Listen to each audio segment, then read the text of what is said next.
सर्वमंगलमूर्तिमंगले मंगलम कुंभकुंभार्जन जैन धर्मोत्तमंगल सर्वमंगलमांगल्यं सर्वकल्याणकाल प्रधानं सर्वधर्माणां जैनं जयतु शासनम् अहिंसा परमो धर्म की महावीर भगवान की प्रातस्मरणीय प्रभु गाथा श्री विद्यासागर जी महाराज की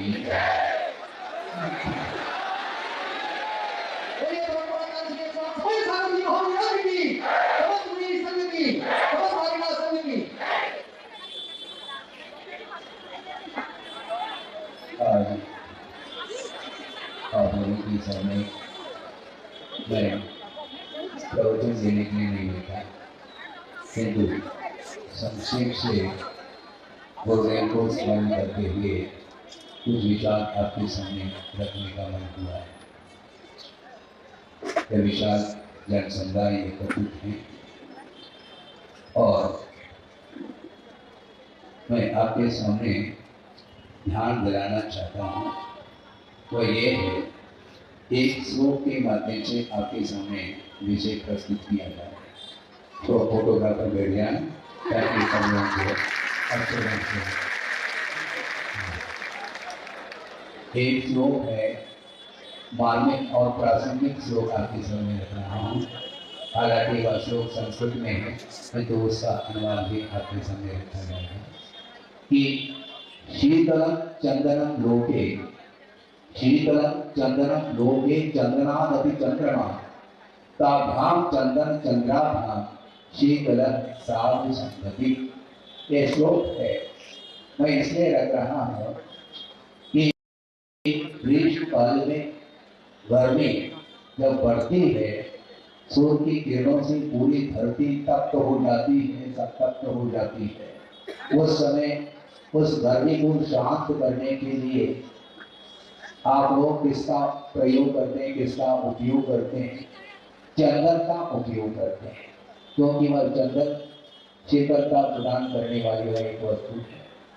और उस चंदन से भी शीतलता किसमें अधिक मात्रा में होती है? चंद्रमा की किरणों। किंतु श्लोककारों ने स्पष्ट लिखा है ताभ्याम चंदन चंद्राभ्याम, उस चंदन और चंद्रमा की किरणों से भी शीतलता यदि अत्यधिक रूप से मिलती है तो साधुओं की समृद्धि समागम के द्वारा।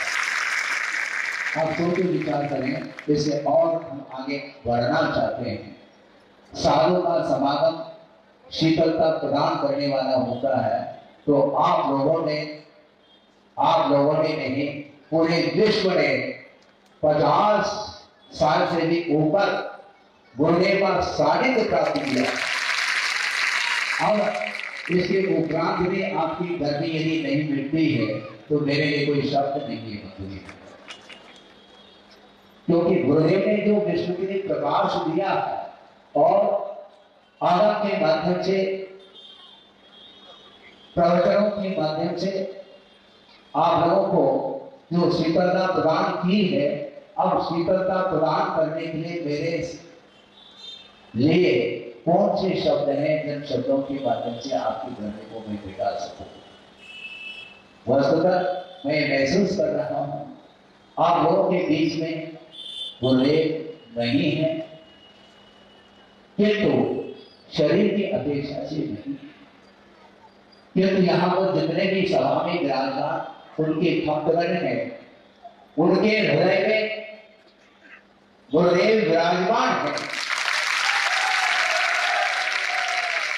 और जिस प्रकार आप लोगों के हृदय में गुरुदेव विराजमान है, उसी प्रकार मंचासीन सारे श्रवण साधु जिनके हृदय में भी वो विराजमान है। अब मुझे किस बात की चिंता है? आप लोगों ने ध्यान की बात करी, मैं ध्यान की बात नहीं करूंगा। इसलिए नहीं करूंगा, जिस बात के लिए, जिस कार्य के लिए पवित्र मंगलमय आशीर्वाद आप लोगों की प्राप्त है, अब उसके लिए मेरे लिए कौन से शब्द है?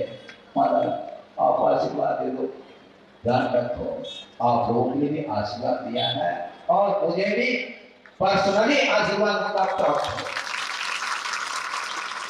और उनके आशीर्वाद लेकर के ही जबलपुर में प्रवेश हुआ है।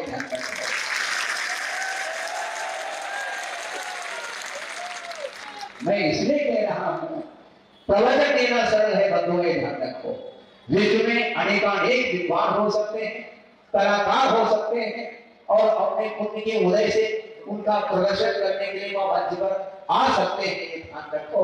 किंतु गुरुदेव के सामने मौन बैठना पड़ेगा आप सब लोगों को। आचार्य महाराज प्रवचन न भी करे, यहां पर मंच पर आसीन हो जाए तो हम लोगों के लिए उनका मौन उपदेश मिलता रहता है। इसलिए मैं प्रवचन करने के लिए नहीं आया हूं। आप लोगों ने निवेदन किया कि महाराज महावीर जयंती से लेकर के निर्वाण महोत्सव तक आपका सानिध्य मिलना चाहिए। आप कह रहे हैं एक उपस्थिति की अपेक्षा से आपने निवेदन किया है। मैं जहां भी रहूं वहां पर जबलपुर बन सकता है। जबलपुर और क्या वस्तु है, पूरा विश्व जबलपुर है, ध्यान रखो। क्योंकि गुरुदेव ने सबके प्रति समान दृष्टि से देखा है, सबके कल्याण की भावना रखते हुए 50-55 साल उन्होंने आत्म साधना की है, और आत्म साधना के माध्यम से विश्व का कल्याण उन्होंने किया है। मुझे करने की आवश्यकता है। समझ में आ रहा है कि नहीं? हिंदी समझ में आ रही है? हमें बोलने नहीं आती है।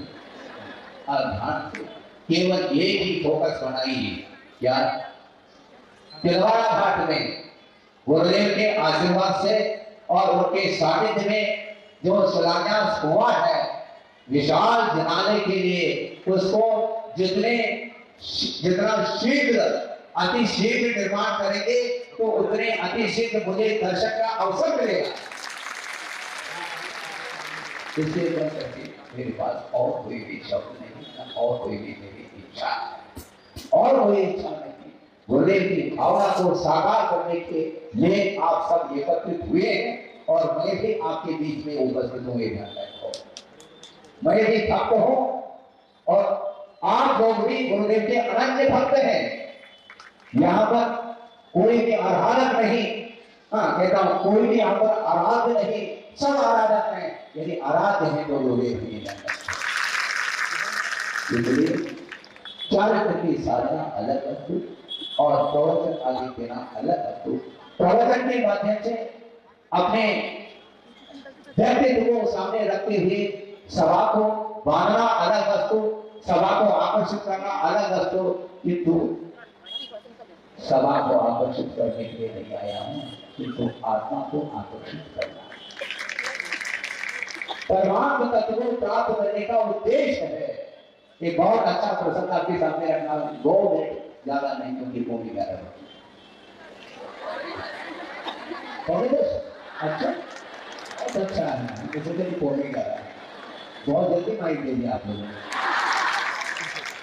तो एक हाइकू दिया है लोगों ने, बहुत प्रासंगिक और मार्मिक वह हाइकू है।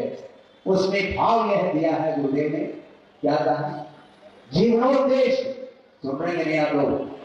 हाँ, जीवनोद्देश्य जनादेश पालक अनुपदेश। फिर से दोहराओ, जीवनोद्देश्य जनादेश पालक अनुपदेश। अर्थ ये है, जिनेंद्र भगवान का आदेश का पालन करना ही एकमात्र जीवन का उद्देश्य होना चाहिए, और इसमें भी अनुपदेश का अर्थ उपदेश की आवश्यकता नहीं बननी चाहिए। भगवान की आज्ञा और गुरु की आज्ञा का पालन करने वाला जो भक्त होता है, उससे भगवान भी और गुरु भी प्रसन्न होते हैं। ठंडक हो, बहुत अच्छा प्रसंग है। आप प्रभु की पूजा करते हैं, गुरु की स्तुति, गुरु की भी पूजा करते हैं, किंतु गुरुदेव ने ही प्रसन्न के अनुरूप सभा में कहा था कि देखो भगवान भक्त से प्रसन्न हो सकते हैं, होते, लेकिन ये ध्यान रखें भगवान आपकी पूजा से प्रसन्न नहीं होंगे। भगवान आपकी पूजा से प्रसन्न नहीं होंगे, गुरुदेव आपकी पूजा से प्रसन्न नहीं होंगे, किंतु प्रभु और गुरु यदि प्रसन्न होते हैं तो प्रभु की आज्ञा का आप लोग पालन करेंगे। अक्षरशः निश्चित रूप से आपके हृदय में गुरु विराजमान है, प्रभु की ज्यादा समय क्या गुरुदेव की स्तुति करने के लिए निकलते शब्दों के माध्यम से हम कहां तक प्रभु और गुरु का गुणान्वान कर सकते हैं। सब उनके अंदर गुणे गुण है, कहां तक हम बखान करें, कहां तक स्तुति करने के लिए शब्द का संचय करना बहुत कठिन होता है। इसलिए हमें वो शब्द याद आ रहे हैं। गुरुदेव ने कहा श्रवण संघ के लिए ही फोकस बना करके आता है कि देखो स्वाध्याय करो किंतु भीड़ करके स्वाध्याय करो, ऐसा मात्र पढ़ने पलटने मात्र से स्वाध्याय नहीं होता, किंतु दिमाग को खोल करके एक एक शब्द की प्रति गौर करने की आवश्यकता है। हम पढ़ते चले जाते हैं, व्याख्या करते चले जाते हैं, किंतु शब्दों का इस्तेमाल किस प्रकार करना चाहिए ये भी बुद्धि में बात नहीं आती। प्रवचन और वचन बड़ा अंतर है। आप लोग बोलते रहते हैं रात दिन, किंतु आपके वो वचन माने जाते हैं, प्रवचन नहीं। क्योंकि प्रवचन देते समय जिस समय श्रवण बैठ जाता है तो उसके सामने सभा नहीं दिखती, केवल आगम दिखता है। ध्यान रखो, सुन रहे कि नहीं? हाँ, प्रवचन सुनने के श्रवण जब बैठ जाता है उस समय सभा में कितने लोग बैठे ये नहीं, उस ओर दृष्टि नहीं जाती, आगम की ओर दृष्टि जाती है कि मुझे आगम के अनुरूप होना, भाषा समिति के अनुरूप के वचनों का प्रयोग होना चाहिए। और भाषा समिति से हट करके मानो एक आध शब्द यदि निकल जाए तो उसके माध्यम से स्वयं का भी अहित हो सकता है और पूरी सभा का भी अहित हो सकता है। हमें अहित नहीं करना, हित करने के लिए कहा। और आचार्य पुष्पा स्वामी हुए हैं जिन्होंने सर्वार सिद्धि की रचना की है। आचार्य उमा स्वामी महाराज ने जो तत्वार्थ सूत्र का रचना की है उसी की पर पुष्पा स्वामी ने टीका लिखी है। और उसमें टीका में उन्होंने एक पंक्ति दी है कि आचार्य किसको बोलते हैं। आचार्य के विशेषण कौन से? ये बहुत महत्वपूर्ण विशेषण ये दिया है कि परहित प्रतिपादन एक कार्य आचार्य वर्गम, ऐसा कहा। आचार्य महाराज का मात्र एक ही कार्य होता है, प्रमुख नहीं, एक ही कार्य होता है, परहित प्रतिपादन एक कार्य। मनुष्य धर्म जीवों का कल्याण हित करना ही उनका एकमात्र कार्य है, अनन्य कार्य माना जाता है। इसी को वो विशिष्ट कल्याण की भावना और षोडशकार भावनाओं के माध्यम से विश्व का कल्याण होता है और चेतन का बंध भी उसी षोडशकार भावनाओं के माध्यम से होता है।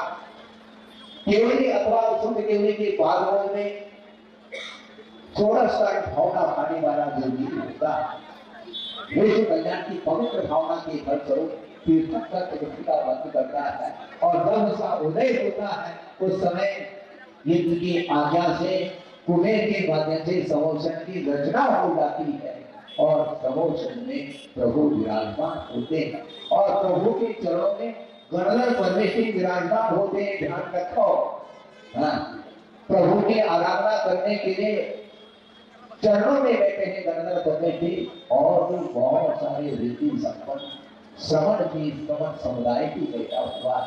12 सभाएं भरी हुई है और दिव्य ध्वनि करती है तो वह निरक्षरी दिव्य ध्वनि है। उसका उस दिव्य ध्वनि की जो विराटता है, उसकी जो गहराई है, उसको हम आपके सामने जोड़ देते हैं। दिव्य ध्वनि का आधार ले करके जंगल गति हम और आपके सामने उपदेश देते हैं। हम उपदेश देना नहीं चाहते, जिन्होंने उपदेश दिया है उसको आत्मसात करने का यह अवसर नहीं रखते।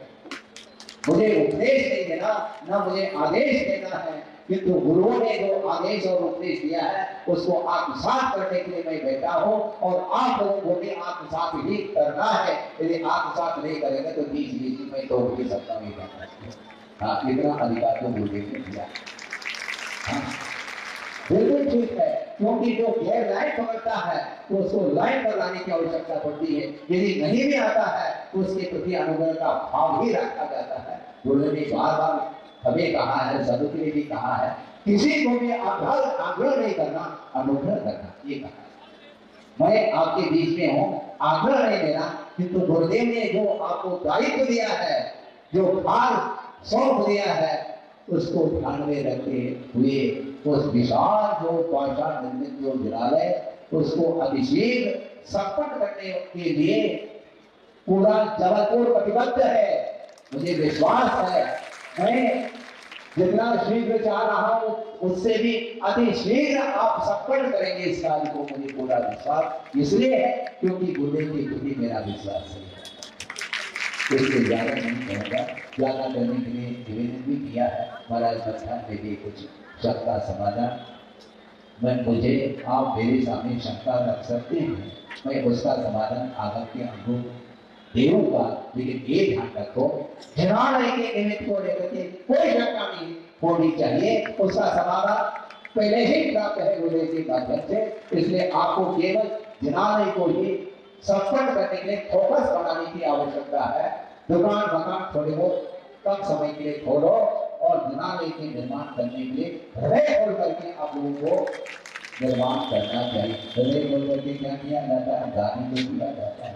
आप सारे दाता हैं, किंतु मैं मेरे पास देने के लिए क्या है?